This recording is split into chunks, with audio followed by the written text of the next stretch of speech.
ำหรับคำถามที่ว่าในอนาคตข้างหน้าเขตเศรษฐกิจการค้าซังเกียงจะเติบใหญ่ขยายตัวในรูปแบบใดคำตอบก็คือถูกต้องมีโอกาสเติบโตขยายตัวและยกระดับสูงขึ้นอย่างแน่นอนเนื่องจากท่าแห้งทั้งด้านเศรษฐกิจและที่ตั้งยุทธศาสตร์โดยมี4ด้านที่จะให้เห็นได้อย่างชัดเจนในอนาคตดังนี้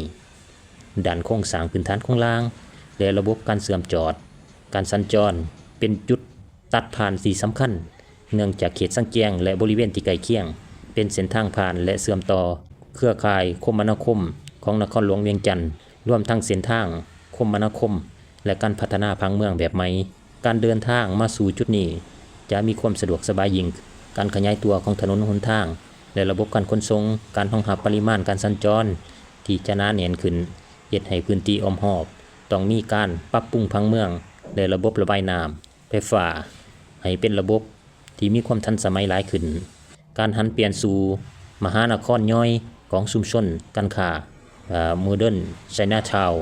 จากตลาดขายส่งขายย่อยสู่การบริการแบบครบวงจรปัจจุบันซังเกียงบ่ได้กลายเป็นเพียงแต่ตลาดขายสินค้าจากต่างประเทศแต่ถูกยกระดับให้เป็นไชน่าทาวน์ยกใหม่ที่มีร้านค้าร้านอาหารขนาดใหญ่โรงแรมบริษัทธุรกิจบริษัทขนส่งสินค้าหรือว่าโลจิสติกบ่อนพักที่อยู่อาศัยคอนโดมิเนียมต่างๆการลงทุนจากภาคเอกชนจะมีการหือถอนหรือพัฒนาอาคารเก่าให้กลายเป็นอาคารที่มีความทันสมัยในเชิงธุรกิจและโครงสร้างผสมผสานเพื่อรองรับกลุ่มนักธุรกิจขนาดกลางและนักธุรกิจขนาดใหญ่หลากหลายขึ้นด้านเศรษฐกิจการค้าข้ามชายแดนและระบบโลจิสติกเป็นศูนย์กลางทางด้านการกระจายสินค้าด้วยท่าแห้งสายสัมพันธ์ทางด้านการค้าและเส้นทางรถไฟลาวจีนที่จะเข้ามาช่วยในการเสริมสร้างระบบการขนส่งระหว่างประเทศ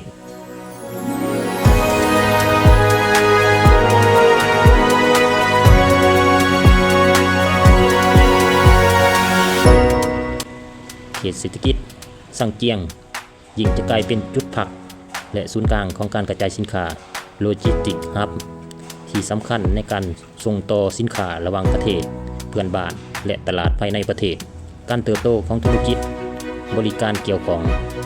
ธุรกิจด้านแปลภาษาการชำระเงินระหว่างประเทศบริษัทขนส่งด่วนและการท่องเที่ยวเชิงธุรกิจหรือ Business Tourist จะเข้ามาตั้งหากฐานหนาแน่นขึ้นด้านมูลค่าอสังหาริมทรัพย์และรูปแบบการดำรงชีวิตราคาที่ดินอาคารสูงขึ้นที่ดินและตึกแถวเขตเศรษฐกิจซังเกียงจะมีมูลค่าสูงขึ้นอย่างต่อเนื่องจากความต้องการในการใช้พื้นที่เพื่อการค้ามีความต้องการสูงการเปลี่ยนแปลงของวิถีชีวิตชุมชน